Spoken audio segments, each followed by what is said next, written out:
बिस्मिल्लाहिर्रहमानिर्रहीम। 1.3 का है क्वेश्चन नंबर 1।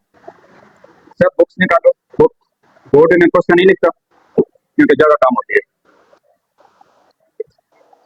क्वेश्चन नंबर 1 है the sum of three consecutive integers is 42।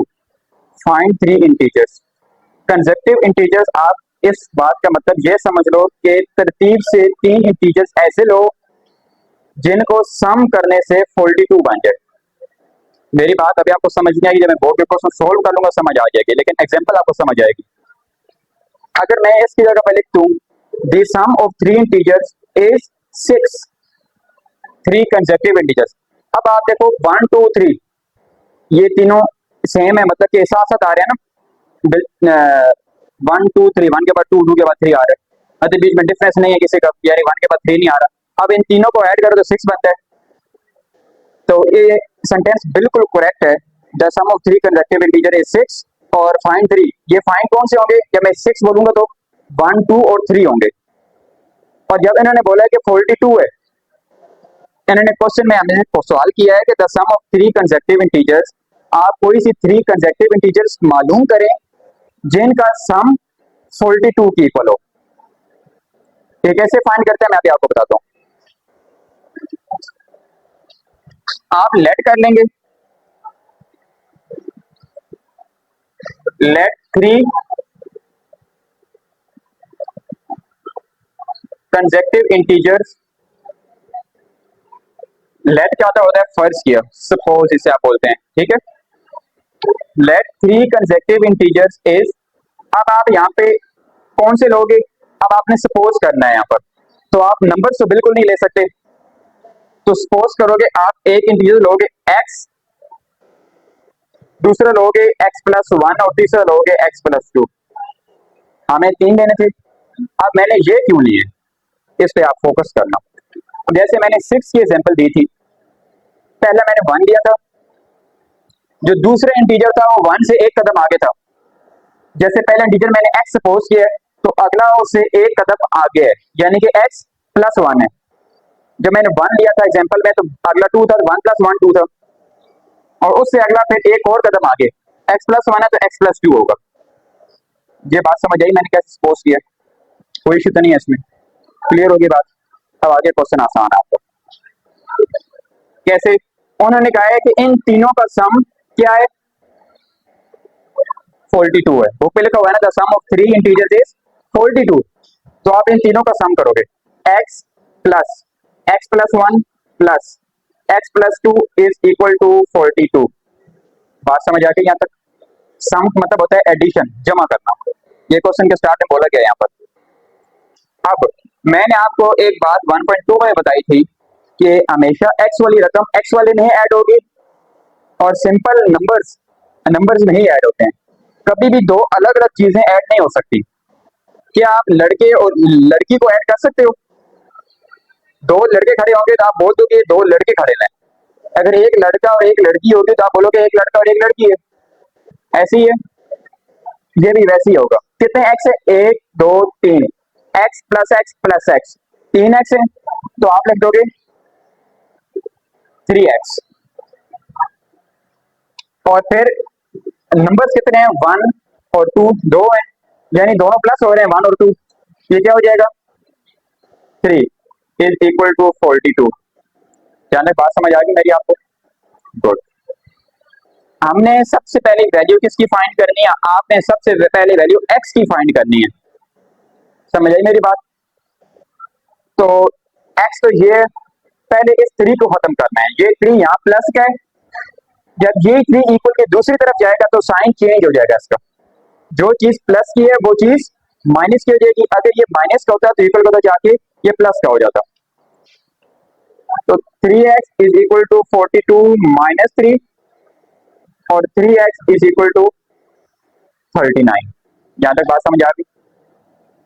एक बात याद रखना, प्लस का उल्टा माइनस, माइनस का उल्टा, इस तरह मल्टीप्लाई का उल्टा, डिवाइड और डिवाइड का उल्टा। ये बात समझ आ गई यहां तक? अब हमने इक्वल के इधर लेके आए थे, ये खत्म हो गया, ठीक है। अब ये दोनों आपस में मल्टीप्लाई हो रहे हैं, 3 और x। अब आप लोग कहेंगे कि सर ने पहले बोला था कि ब्रैकेट लगी हो तो मल्टीप्लाई हो रहे होते हैं, डॉट हो तो मल्टीप्लाई हो रहे हैं और साइन हो तो भी मल्टीप्लाई हो रहे हैं।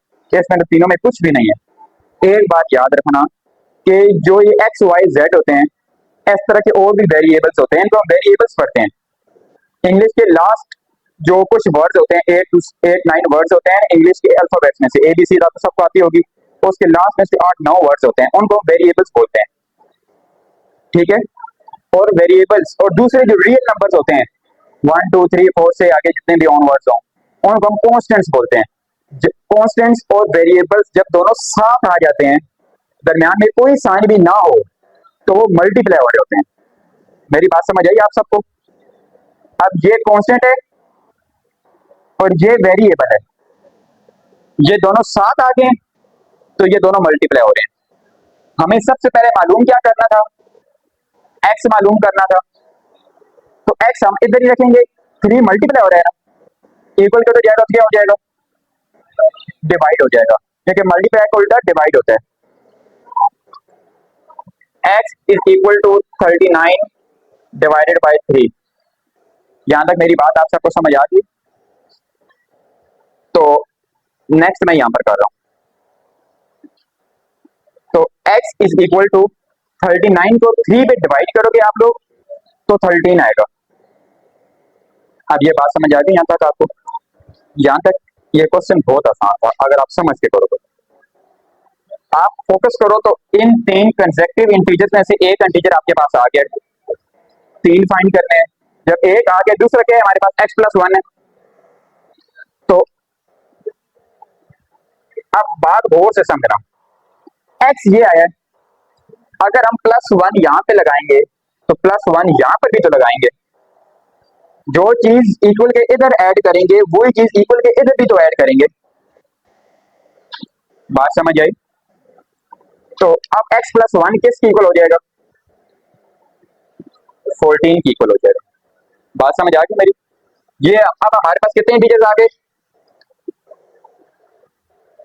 8 और 2 आ गए। x प्लस 1 की वैल्यू क्या आ गई हमारे पास?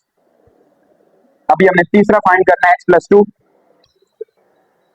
ये तीसरा इंटीजर है। इससे पहले समझो x की वैल्यू क्या थी हमारे पास? 13 थी। x प्लस 2 फाइंड करना है, तो हम प्लस 2 यहां पर भी लगाएंगे, प्लस 2 यहां पर भी लगाएंगे। तो x plus 2 is equal to 15।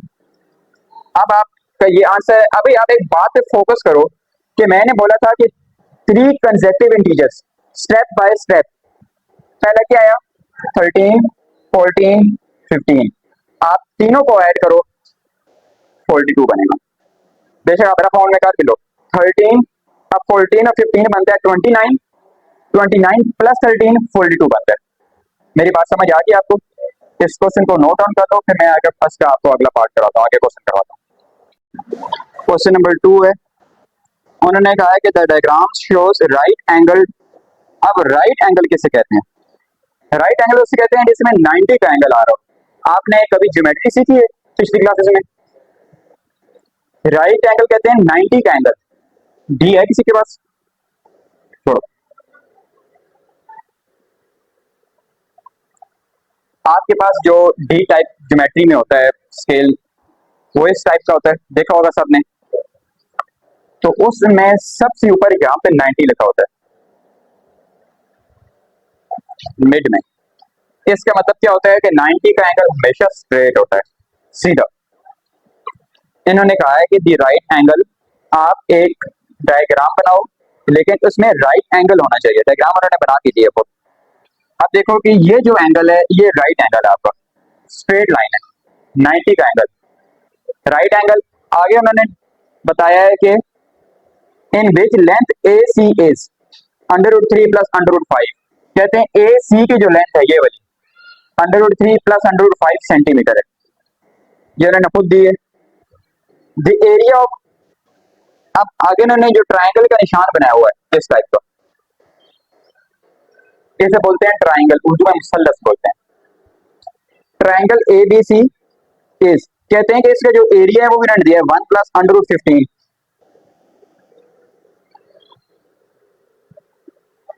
Centimetre square. फिर कहते हैं कि आप find the length of A B की लेंथ फाइंड करेंगे, और किस फॉर्म में फाइंड करें उन्होंने फॉर्म ही बताई है, बुक पे लिखा हुआ है a√3 प्लस b√5। इस फॉर्म में a√3 प्लस b√5 सेंटीमीटर, ये आपने ए बी के फाइंड करना है ऐसे। मेरी बात समझ आई आप लोगों को? ये क्वेश्चन है। अब क्वेश्चन में एक बात है आपने फोकस नहीं की होगी इसमें, कि उन्होंने यहाँ पे सेंटीमीटर लिखा है और एरिया में सेंटीमीटर स्क्वायर लिखा है। ये क्यों लिखा है उन्होंने? उसकी वजह यह है कि आप लोगों ने स्क्वायर का नाम सुना होगा, रेक्टेंगल को सुना हुआ है। स्क्वायर का एरिया फाइंड करते हुए आप कौन सा फार्मूला यूज करते हो, किसी को पता है? स्क्वायर जब बना होता है तो आप उसका एरिया फाइंड करने, कोई कहे कि ये 2 सेंटीमीटर है ये लेंथ, तो इसका एरिया फाइंड करें। आप लेंथ मल्टीप्लाई लेंथ करते हो, जिसको नहीं पता वो यही फार्मूला होता है कि अब ये चारों साइड बराबर है तो लेंथ मल्टीप्लाई लेंथ कर दो, मतलब कि 2 सेंटीमीटर मल्टीप्लाई 2 सेंटीमीटर, तो 2 2 4 सेंटीमीटर मल्टीप्लाई सेंटीमीटर, सेंटीमीटर का स्क्वायर। जब भी एरिया की बात आएगी, क्यूब नहीं कह रहा, क्यूब के 3 चीजें मालूम करनी होती हैं, हाइट भी होती है क्यूब में, ये सिंपल प्लेन की बात हो रही है यहाँ पर। जब भी एरिया प्लेन एरिया पे बात आएगी तो आपने स्क्वायर यूज करना है, सेंटीमीटर का स्क्वायर। सेंटीमीटर अब ये इसका ऐसा यूनिट है, जिस तरह मैंने आपको पहले बताए भी थे कि मास का ऐसा यूनिट किलोग्राम, टाइम का सेकंड वगैरह, बहुत से इस तरह मैंने बताए थे, ठीक है। तो एरिया का सेंटीमीटर स्क्वायर है इस क्वेश्चन के हिसाब से। इसको आगे सोल्व कैसे करना है?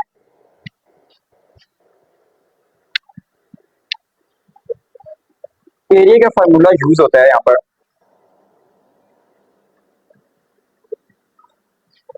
ये side A B multiply A C divided by 2, ये फार्मूला आपका एरिया में यूज होता है। कैसे?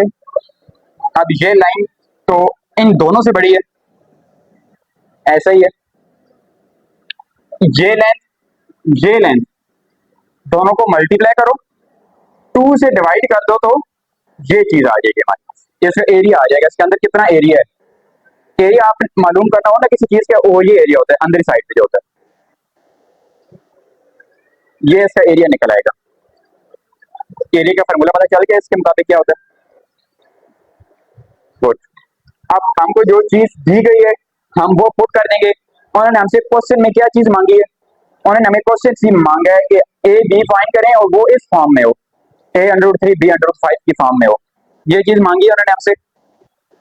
तो ए बी को हम छोड़ देंगे, एरिया उन्होंने हमें दे दिया है, ये वैल्यू दी हमें एरिया की उन्होंने।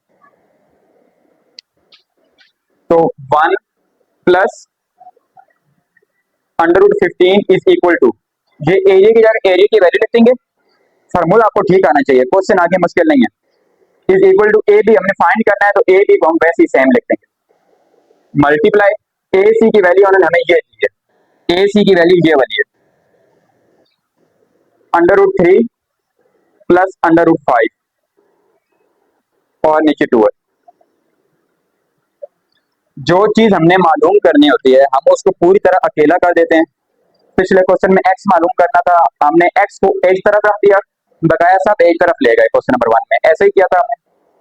इसमें भी वैसे ही करना है, ए भी मालूम करना है। अब देखो कि ये वैल्यू यहाँ पे ए बी के साथ इस तरह है, जब उधर जाएगी तो ये वैल्यू उलट जाएगी, जब ये वैल्यू इक्वल के उधर जाएगी तो ये वैल्यू उलट जाएगी। कैसे?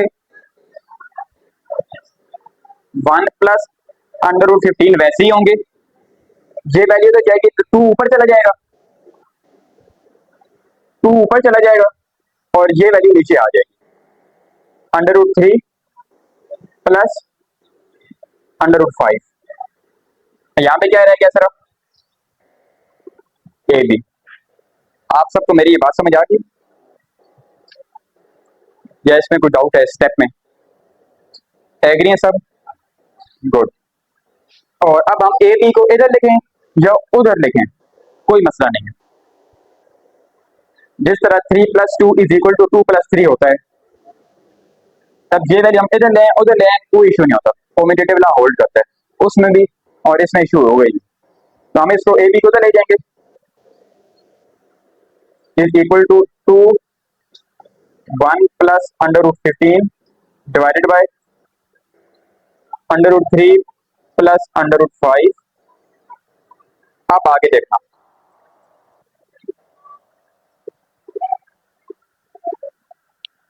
मैं क्वेश्चन ऊपर सोल्व कर रहा हूँ। ए बी = आप देखोगे अब ये इसकी फॉर्म ऐसी बन गई है कि नीचे स्क्वायर रूट आ चुके हैं और स्क्वायर रूट नीचे नहीं आने चाहिए। अगर स्क्वायर रूट नीचे आ गया तो क्या करना चाहिए, रेशनलाइज करना चाहिए। तो हम इसको रेशनलाइज करेंगे, ऊपर वाली वैल्यू तो सेम वैसी ही रहेगी 1 + √15 नीचे √3 + √5 मल्टीप्लाई। रेशनलाइज कैसे करेंगे, ये साइन चेंज करके ऊपर भी मल्टीप्लाई करेंगे और नीचे भी मल्टीप्लाई करेंगे।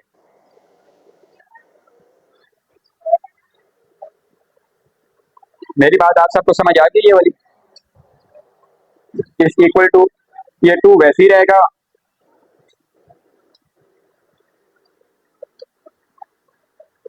अब देखो ये दो वैल्यूज मल्टीप्लाई हुई ना आपस में, तो मैंने दोनों में ब्रैकेट लगा दी, आप डॉट लगा दो, कुछ भी कर दो, मसला नहीं है, मल्टीप्लाई हो रही है सब। अब मैंने एक फार्मूला हर स्टेप में रेशनलाइज के हर एक क्वेश्चन में लिखा और मैं अभी नहीं लिखूंगा, आपके माइंड में होना चाहिए इस स्टेप पे कौन सा फार्मूला लगता है।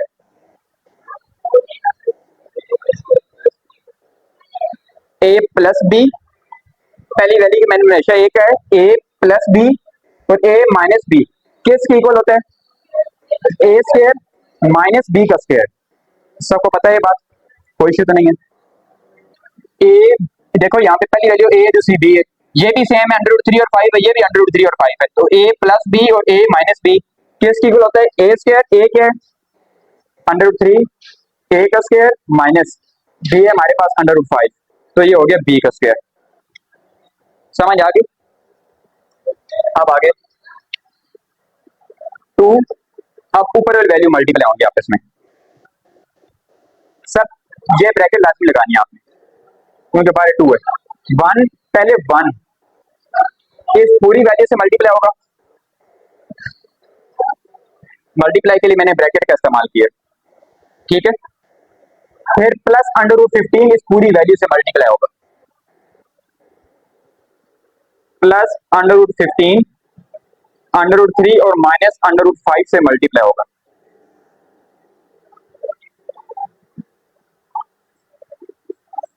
डिवाइडेड बाय ये इससे कट जाएगा, स्क्वायर हमेशा स्क्वायर रूट से कट जाता है, हमेशा मैंने बताया ये स्क्वायर स्क्वायर रूट से कटेगा 3 रह गया, ये स्क्वायर स्क्वायर रूट से कटेगा तो 5 रह गया। नेक्स्ट 2, अब एक बात पे फोकस करो कि 1 जिस चीज से मल्टीप्लाई होगा वही चीज बन जाती है, तो ये वैल्यू 1 √3 से मल्टीप्लाई हुआ तो √3 बन गया, माइनस 1 √5 से मल्टीप्लाई हुआ तो √5 बन गया,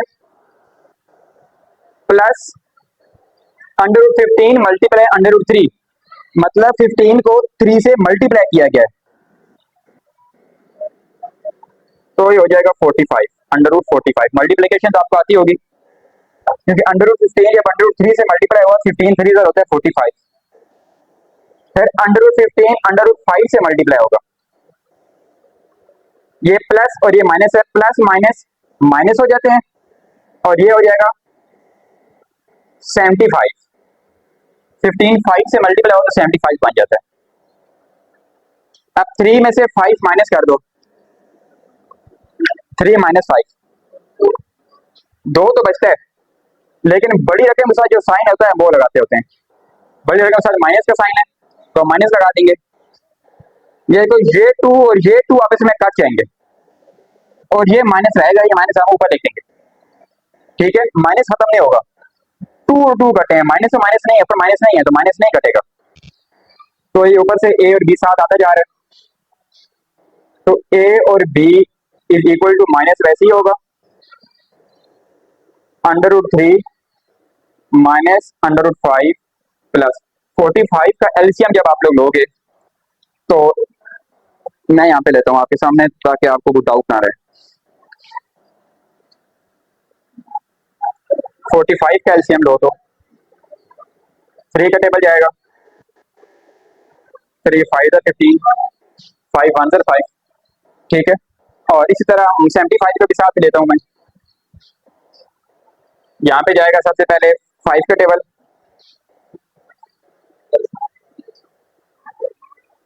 बल्कि 3 का टेबल भी जाता है, 3 25 या 75, 5 5 या 25 और 5 1 5। अब हम यहाँ पे सिंपल पुटिंग करेंगे। फिर 45 का एलसीएम लिया तो 2 बार 3 आया और 1 बार 5 आया, तो जो सेम वैल्यूज है हम उनको स्क्वायर लिख देंगे। 3 2 टाइम्स है तो 3 की पावर 2 लिख देंगे क्योंकि 2 बार 3 है, और साथ एक बार 5 पे 45 के साथ, तो हम डॉट 45 लिख दो या मल्टीप्लाई 45 लिख दो, कोई मसला नहीं है।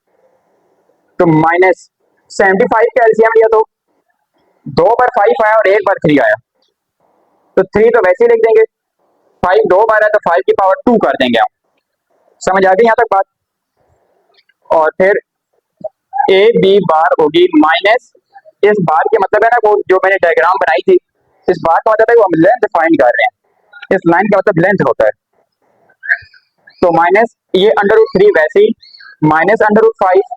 अब आप देखो कि स्क्वायर रूट से काट के बाहर आ सकता है। पिछले एक क्वेश्चन में कल मैंने बताया था पिछले लेक्चर में कि जिस वैल्यू के ऊपर स्क्वायर होता है वो बाहर आ जाती है और जिसके ऊपर नहीं होता वो अंदर ही रहती है। बात माइंड में है वो मेरी? इसके ऊपर स्क्वायर है, 3 के ऊपर ये बाहर आ जाएगी, 5 के ऊपर नहीं है तो 5 अंडर रूट के अंदर ही रह जाएगा।